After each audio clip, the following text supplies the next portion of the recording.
Hello everyone, Assalamu alaikum. I am Abu Bakar. I hope that you are doing well. Literary criticism, आज की जो personality है वो प्लेटो हैं। तो शुरू करते हैं अपनी वीडियो को।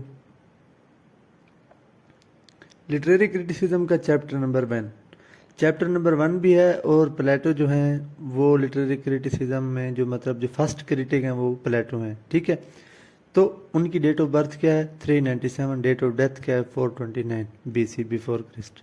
ठीक है, तो ये चीज़ें आपने माइंड में रखनी है। तो प्लेटो की बाकी जो चीज़ें हैं वो हम डिस्कस नहीं करते, हम देखेंगे प्लेटो एज अ क्रिटिक। तो शुरू करते हैं जी अपनी पहली स्लाइड को। रियल नेम जी उनका क्या था, अरिस्टोटल। मतलब क्या है जी, ब्रॉड शोल्डर, जिसके चौड़े कंधे हों, खुले कंधों वाला, अरिस्टोटल का मतलब है। ठीक है, Plato was the first critic of poetry का पहला क्रिटिक जो है वो प्लेटो है। ठीक है जी, ही रोट ड्रामेटिक डायलॉग, उन्होंने क्या लिखे, dramatic dialogues rather than didactic volume. Didactic volume का ऐसे डाइडेक्टिक राइटिंग ये कि जो एजुकेशनल राइटिंग हो या एकेडमिक राइटिंग हो तो वो उन्होंने कम लिखी, और लिखी क्या उन्होंने, ड्रामेटिक डायलॉग। टोटल कितने लिखे, 36 डायलॉग उन्होंने लिखे। अच्छा, according to Plato theory of mimesis, ये जो थ्योरी है ना इसे कहते हैं थ्योरी ऑफ इमिटेशन। ठीक है, ये देखें तो इमिटेशन का मैं आपको मतलब पहली चीज़ है कि कॉपी करना क्या है, इमिटेशन है।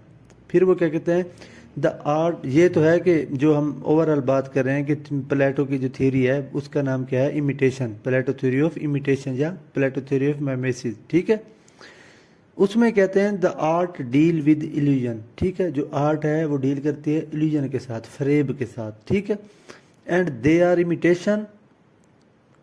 इमिटेशन क्या है, कॉपी की कॉपी करना, लेकिन वो क्या कह रहे हैं, इमिटेशन ऑफ एन इमिटेशन, के इमिटेशन की भी इमिटेशन।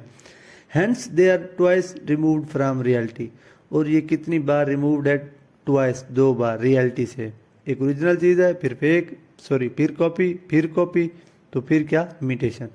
तो they are twice removed from reality. इसकी एग्जांपल जब हम आगे देखेंगे तो वो हमें इजीली क्लियर हो जाएगा। Thus Plato censored poetry because it distorts reality, तो वो पोएट्री की तनकीद करते हैं क्योंकि वो कहते हैं कि जो पोएट्री है डिस्टॉर्ट्स रियलिटी, वो हकीकत को मस्क कर देती है, मस्क मीन के छुपा देती है, तो इसलिए वो पोएट्री की तनकीद करते हैं। आगे चलते हैं जी।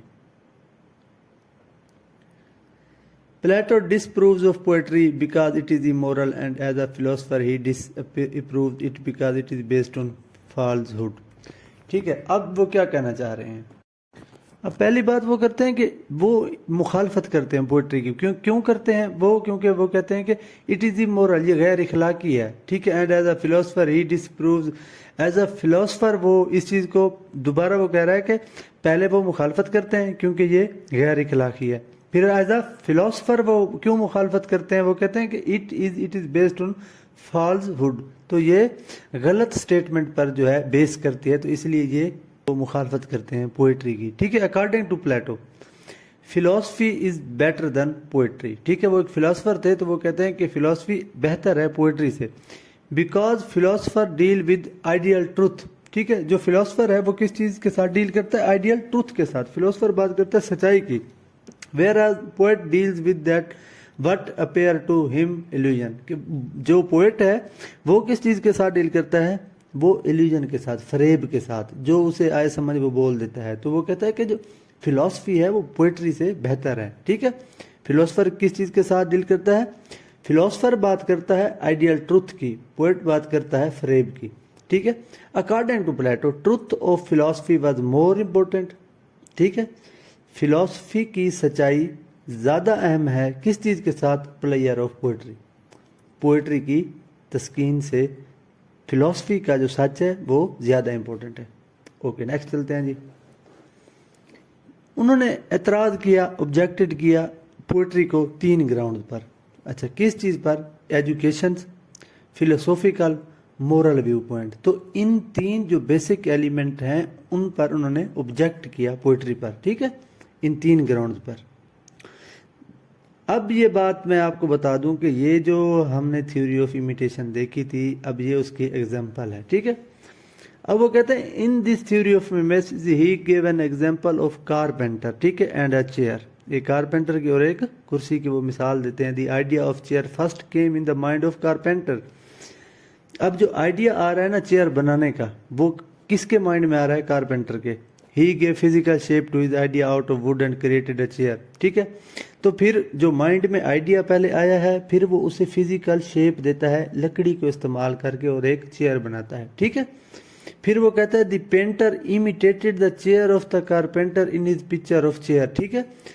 अब पहले आइडिया आता है माइंड में, ठीक है, एक चीज, उसके बाद वो क्या करता है? उस चेयर को बनाता है। फिर जो कारपेंटर है जो वो तस्वीर बनाता है उसकी, ठीक है, कॉपी की कॉपी करना, ये चीज मैं आपको बता रहा हूँ। दस painter chair is twice removed from reality, ठीक है। ही believe that art is twice removed from reality. अब ये बात देखें, आप painter chair is twice removed, twice removed कैसे हुई? ओरिजिनल जो आइडिया है वो तो है दिमाग में, ठीक है, वो है माइंड में। पहली बार वो रिमूव कब होती है? माइंड से फिजिकल फॉर्म में आती है, जब लकड़ी से वो बनाता है। दूसरी बार कब होती है? जब चेयर को देखकर एक कारपेंटर उसकी तस्वीर कशी करता है, तो वो ट्वाइस रिमूव्ड हो जाती है फ्रॉम रियलिटी। रियलिटी क्या है? जो माइंड में फर्स्ट टाइम आइडिया आया था। तो ये बेसिकली उस थ्योरी के एग्जांपल है। नेक्स्ट चलते हैं जी। According to Plato poets are breeders of falsehood and poetry is the mother of lies, ठीक है। तो वो प्लेटो क्या कहते हैं कि जो पोएट्स हैं वो तो झूठ को फैलाने में क्या कहते हैं? मशहूर हैं। वो झूठ को, शायर झूठ को फैलाता है, और जो पोएट्री है वो क्या है? मदर ऑफ लाइज, झूठ की मदर है। प्लेटो डिस्टिंग्विश, वो तकसीम करता है between mimesis and diegesis. Mimesis क्या है और डिग्नेसिस क्या है? वो कहते हैं in which mimesis is the speech of a character directly reproduced. Mimesis क्या है? Speech of character directly reproduce. इस अल्फाज पे हम फोकस करते हैं, डायरेक्टली रिप्रोड्यूस, ठीक है, ये मिमेसिस। और फिर वो कहते हैं डिग्नेसिस क्या है? Where diegesis is the narration of doing and seeing, ठीक है। नरेशन सिंगल पर्सन की, जो वो कहता है या वो बोलता है, ठीक है। आगे चलते हैं। His famous work is the Republic. अब इस बात को भी आपने ध्यान से सुनना है कि रिपब्लिक जो है उनका फेमस वर्क है, which had strong influence on Thomas More utopia. Thomas More का जो फेमस वर्क है वो कौन सा है? यूटोपिया। ये देखें, ये चीजें हैं जो एमसीक्यूज में आपकी हेल्प कर सकती हैं।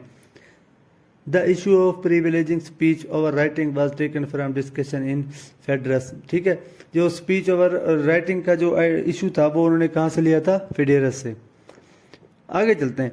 According to Plato the ideal age of poet should be less than 50 years. एक शायर की उम्र कितनी होनी चाहिए? लेस देन 50 ईयर, 50 साल से कम। In the Republic Plato has introduce 7 musical mode. They are Ionian, Dorian, Phrygian, Lydian, Mixolydian, Aeolian and बोचकिन। ये जी हैं 7 म्यूजिकल मूड जो उन्होंने, ये थोड़े ओल्ड इंग्लिश है तो मे बी प्रोनाउंसिएशन में मिस्टेक हो सकती है, तो मादरत। अब जो उनका फेमस वर्क है द रिपब्लिक, अब उसमें क्या कह रहे हैं? रिपब्लिक, लैटिन नेम उसका क्या है? डीला रिपब्लिका, इज अ सोक्रेटिक डायलॉग। अब इसका नाम क्या है? सोक्रेटिक। हम बात प्लेटो की कर रहे हैं, लेकिन ये जो है सोक्रेटिक डायलॉग में लिखा हुआ है, written by Plato around 380 BC, ठीक है। तो ये भी पूछा जा सकता है कि जो रिपब्लिक है वो प्लेटो ने कब लिखा? 380 BC में, ठीक है। It concern with the definition of justice. अब बेसिकली जो इसका पर्पज है वो क्या है? Definition of justice. तो ये जस्टिस की बात करता है the Republic. The order and character of the just city state and the just man, ठीक है। ऑर्डर एंड कैरेक्टर किस चीज की बात करते हैं? जस्ट सिटी, एक इंसाफ का शहर, एक इंसाफ की रियासत, और या एक इंसाफ वाला इंसान। For this reason ancient reader used the name on justice as an alternative title, ठीक है। तो इसी बेस पर जो एंशिएंट रीडर थे उन्होंने इसका नाम अल्टरनेटिव टाइटल जो उसे चेंज किया किसी के साथ? ओन जस्टिस के साथ, ठीक है। It prove to be most influential work of philosophy and political theory. तो ये प्रूव होता है कि ये मोस्ट इन्फ्लुएंस वर्क है of philosophy and political theory का। In it Socrates along with various Athenians and discuss the meaning of justice and examine whether or not the just man is happier than the unjust man, ठीक है। तो फिर वो क्या बात करते हैं इसमें कि एक जस्ट मैन जो है वो खुश होता है बनिस्बत किसके? अनजस्ट मैन के। तो इंसाफ जो है वो किस चीज़ से रिलेट कर रहे हैं, हैप्पीनेस के साथ। तो happiness is directly proportional to justice and justice directly proportional to happiness by considering a series of different cities among into existence। फिर पहले जहाँ वो ये बात कर रहा था ना जस्ट सिटी की, तो वो फिर एक शहर का नाम भी लेता है जिसे कहते हैं Kallipolis, which is ruled by philosophers king, जो इस पर हुक्मरानी है फिलोसफर किंग की। ठीक है, तो इस सिटी को वो जस्ट सिटी भी कहता है कालीपोलिस को। The participant also discuss the theory of forms. अच्छा, इसमें जो मतलब जो है पार्टिसिपेंट्स हैं वो रिपब्लिक की बात कर रहा हूँ। द थ्योरी ऑफ फॉर्म्स को भी डिस्कस करते हैं, द इमोर्टैलिटी ऑफ सोल को भी, कि सोल जो है, जो रूह है, वो हमेशा जिंदा रहने वाली चीज़ है, इस पर भी बात करते हैं। And the roles of the philosopher and of poetry in society, कि फिलोसफर क्या सोसाइटी में क्या रोल है और पोइट्री क्या सोसाइटी में क्या रोल है, ये चीज़ भी डिस्कस करते हैं रिपब्लिक में। ठीक है, it is written in 10 books. इसके जो वॉल्यूम है वो कितने हैं, 10 किताबों में लिखी गई है। Socrates defined democracy as a government of people who love rule and honour. ठीक है, तो डेमोक्रेसी क्या है जी, ऐसी हुकूमत, ठीक है, मुल्क का जो भी हुक्मरान हो उसका इक़्तिदार अगर मालदार होने की वजह से है तो उसे डेमोक्रेसी कहते हैं। तो as a government of people who love rule and honours. ठीक है, the Republic was well distinguished along with प्रीमिडेस, फेडरस एंड थिटेटस। तो ये जो है उन्होंने रिपब्लिक को 3 में तकसीम किया, ये उनके नाम है। This work Plato recommended only 2 musical mood, जो उन्होंने 7 म्यूजिकल मूड्स बनाए थे जो उन्होंने इंट्रोड्यूस करवाए थे, तो इसमें रिपब्लिक में 2 हैं, लैडियन एंड लोनियन। ये थी आज की वीडियो। ठीक है, इसमें जो मैंने कोशिश की कि अपना दी बेस्ट दे सकूं आपको, तो फिर आप इस पर रिसर्च कीजिए, देखिए, पढ़िए, इंटरेस्टिंग वीडियो है। ठीक है, आपको भी सीखने का मौका मिलेगा और मुझे भी सीखने का मौका मिलेगा। वीडियोस को देखते रहिए। Thank you very much. अल्लाह हाफिज़।